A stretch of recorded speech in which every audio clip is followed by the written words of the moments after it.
नमस्कार विद्यार्थियों, SRP education पर आप सभी विद्यार्थियों का हार्दिक स्वागत। आज के इस वीडियो में क्लास 8 के लिए विज्ञान विषय का मॉडल प्रश्न पत्र हल कर रहे हैं।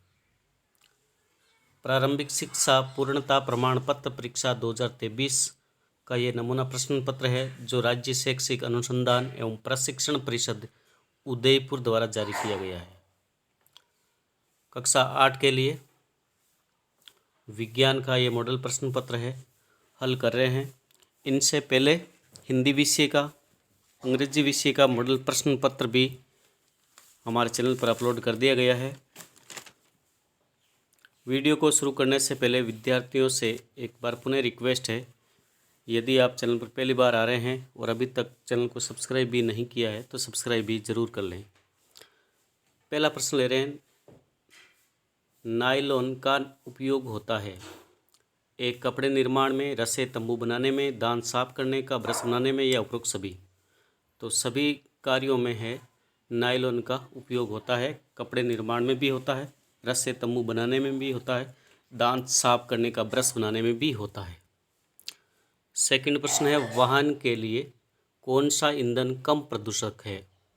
वाहन के लिए कौन सा ईंधन कम प्रदूषक है, डीजल, पेट्रोल या सीएनजी या एलपीजी। तो सही ऑप्शन होगा बी, सीएनजी।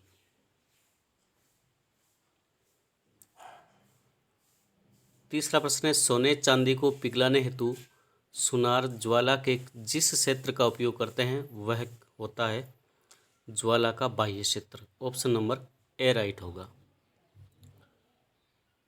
अगला प्रश्न है, निम्न कथन को सत्य या असत्य चिन्हित करना है। पहला, निश्चित अंडा युग्म नज कहलाता है, तो ये सत्य है। पांचवा है, किशोरावस्था में लंबाई में वृद्धि होती है, ये भी सत्य है। अगला है, यदि आप घर के बाहर है तथा भूकंप आ गया तो आप घर के अंदर आओगे, ये गलत है, घर के अंदर नहीं आएंगे, तो ये हो जाएगा असत्य कथन। सातवां है, यदि आपके घर या आसपास आग लग जाए तो आग पर नियंत्रण करने के लिए आप क्या करेंगे। यदि आपके घर या आसपास आग लग जाए तो आग पर नियंत्रण करने के लिए आप क्या करेंगे, अग्निशामक का प्रयोग करेंगे, अग्निशामक का उपयोग करेंगे। 8 नंबर प्रश्न है, बाह्य निषेचन का एक उदाहरण लिखिए। बाह्य निषेचन का उदाहरण होगा मेंढक के अंडे। 9 नंबर प्रश्न है, पुरुष हार्मोन का नाम लिखिए। तो पुरुष हार्मोन होता है टेस्टोस्टेरोन। 10वां प्रश्न है, बादलों के चित्र बना करके उनमें आवेशों को दर्शाइए। बादलों के चित्र बनाने हैं, जैसे दो बादल है तो दो बादलों का आपको चित्र बना करके, आपने अपनी पाठ्य पुस्तक में देखा होगा, ऊपर का जो बादल है वो धनात्मक दर्शाया गया है, धनावेश है, और नीचे का जो बादल है वो ऋणात्मक होता है।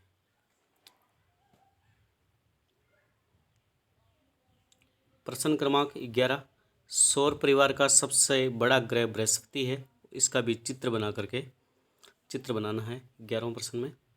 12वां प्रश्न भी चित्र से संबंधित है। नाइट्रोजन का चक्र जो आपकी पाठ्य पुस्तक में है वो नाइट्रोजन चक्र का चित्र बनाना है।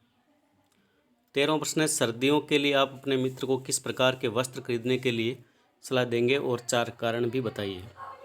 सर्दियों के लिए हम अपने मित्र को ऊनी वस्त्र पहनने की सलाह देंगे, और सर्दियों में ऊनी वस्त्र जो होते हैं वो गर्म रहते हैं।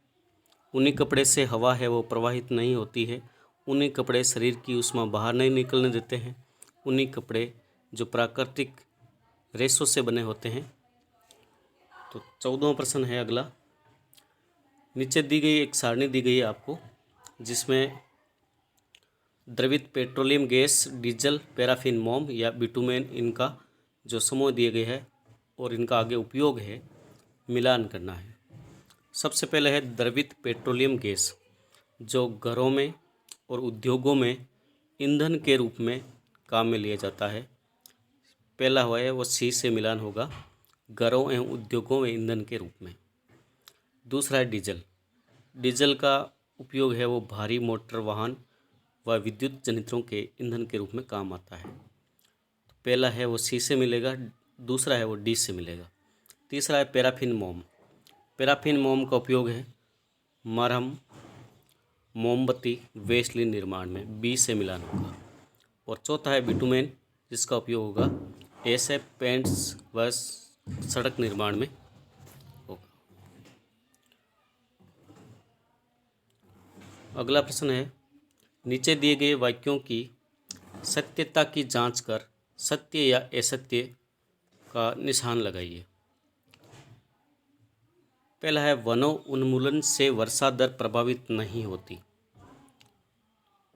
तो ये कथन है वो असत्य है, क्योंकि वनों उन्मूलन से वर्षा दर है वो प्रभावित होती है, इसलिए ये कथन क्या है, गलत है। तो आपको असत्य पर टिक करना है।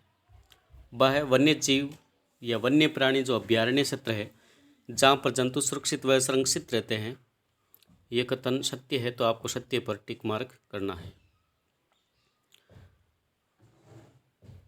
संकटोपन जंतु वह जंतु है जिनकी संख्या एक निर्धारित स्तर से कम होती जा रही है, ये भी कथन सत्य है।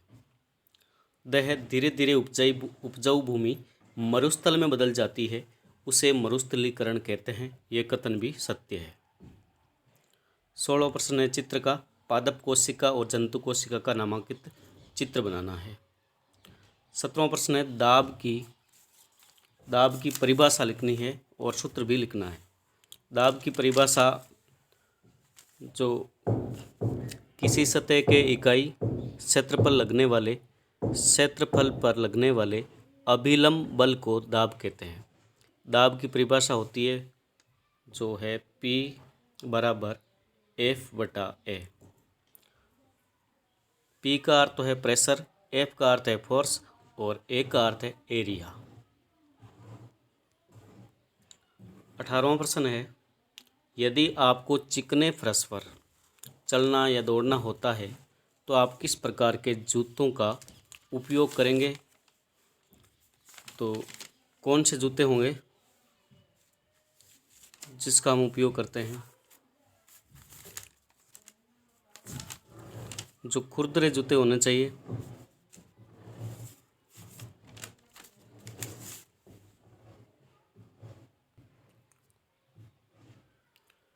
जिसे हम कहते हैं कीलदार जूते या खुरदरे जूते, ताकि फर्श पर न फिसले। खुरदरे जूते जिसे कहा जाता है स्पाइक्स।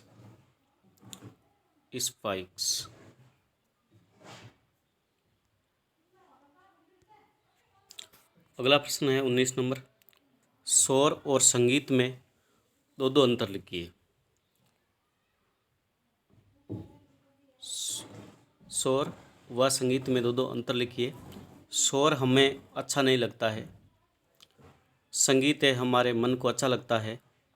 शोर हमारे स्वास्थ्य पर हानिकारक होता है, स्वास्थ्य के लिए हानिकारक है, जबकि संगीत हमारे स्वास्थ्य के लिए हानिकारक नहीं है। 20वां प्रश्न है, विद्युत लेपन। यह भी चित्र का है। विद्युत लेपन दर्शाता हुआ सरल परिपथ का नामांकित चित्र बनाइए। 21वां प्रश्न है, कृत्रिम उपग्रह से हमें कई प्रकार की जानकारियां प्राप्त होती है, कोई दो जानकारियां लिखिए। एक जानकारी तो है मौसम की जानकारी हमें उपग्रह से मिलती है, और संचार की जो सुविधा है, दूसरा हम लिख सकते हैं संचार की सुविधा भी हमें कृत्रिम उपग्रह से प्राप्त होती है। 22वां प्रश्न है, आप अपने घर में गेहूं का भंडारण करना चाहते हैं, इसके लिए आप क्या क्या तैयारी करेंगे वह लिखिए। 23वां प्रश्न है, जहाँ सिंचाई जल की कमी हो वहाँ आप सिंचाई को कौन सी विधि का उपयोग करेंगे, और सिंचाई विधि का चित्र भी बनाइए। जहाँ सिंचाई जल की कमी हो वहाँ ड्रिप सिस्टम जो होता है वो सिंचाई, बूंद बूंद सिंचाई प्रणाली है, वो कारगर होती है। चित्र बना करके भी समझाना है। 23वां प्रश्न है, धातु और अधातु। धातु और अधातु जो गुणों के आधार पर कोई चार अंतर लिखने हैं। धातु चमकदार होती है और अधातु है वो चमकदार नहीं होती है, जैसे आयोडीन। धातु है वो तन्य होती है, ए धातु भंगूर होती है, धातु सुचालक होती है और ए धातु है वो कुचालक होती है। धातु का गलनांक और क्वथनांक उच्च होता है, जबकि ए धातु का गलनांक और क्वथनांक है वो निम्न होता है। आप चार अंतर लिख सकते हैं। अथवा का भी एक प्रश्न है जिसमें गोल्ड, कॉपर, आयरन और मरकरी चार पदार्थ दिए गए हैं, गोल्ड, कॉपर, आयरन और मरकरी, और इनका उपयोग आगे आपके कॉलम में आपको लिखने होते हैं। ये अथवा का प्रश्न है। 24वां प्रश्न है वो चित्र का है, मानव नेत्र की संरचना का नामांकित चित्र बनाइए। 25 इसी का भी वह प्रश्न है, ट्रैफिक पुलिस से आप सड़क सुरक्षा संबंधी कौन से दो प्रश्न पूछना चाहेंगे। जो भी आप प्रश्न पूछना चाहते हैं ट्रैफिक पुलिस से तो आप पूछ सकेंगे, वह कौन से पूछना चाह रहे हैं वो आप लिखें। ये भी चित्र का है, आपतन कोण और परावर्तन कोण बराबर होते हैं, इस चित्र की सहायता से स्पष्ट कीजिए। वह यदि आपके पिताजी को धुंध में गाड़ी चलानी पड़ती है, सड़क सुरक्षा हेतु आपको उनसे कौन से दो प्रश्न पूछना चाहेंगे वो लिखें। और 25वां प्रश्न है, शुद्ध जल और अशुद्ध जल की पहचान कैसे करेंगे। पहचान आपको किस तरह करनी है वो लिखनी है। स्वच्छता संबंधी दो बातें लिखिए जो आपको पसंद हो, स्वच्छता के बारे में लिखनी है। और अंतिम प्रश्न है, शुद्ध और अशुद्ध हवा में क्या अंतर है। शुद्ध और अशुद्ध हवा में क्या अंतर है। शुद्ध जो हवा होती है और अशुद्ध हवा जो होती है उनके बारे में आपको लिखना है। जैसे मैं बता रहा हूँ आपको कि शुद्ध हवा में जो सभी घटक होते हैं, उन घटक जो गैसें होती है उन सभी का जो मात्रा होती है वह संतुलित होती है और हानिकारक गैसों से ये मुक्त होती है, श्वास लेने के लिए उपयुक्त होती है शुद्ध हवा। जबकि अशुद्ध हवा जो है वो प्रदूषित वायु में अवांछित गैसों, धूल है, धुआं है, जैसे अन्य निलंबित जो अशुद्धियाँ हैं उनसे वो मिश्रित होता है, सांस लेने के लिए उपयुक्त नहीं होती है। इस प्रकार आप उनमें अंतर लिख पाएंगे। वह हमारे आसपास का वातावरण स्वच्छ रहे, इसके लिए हमें क्या क्या करना होगा।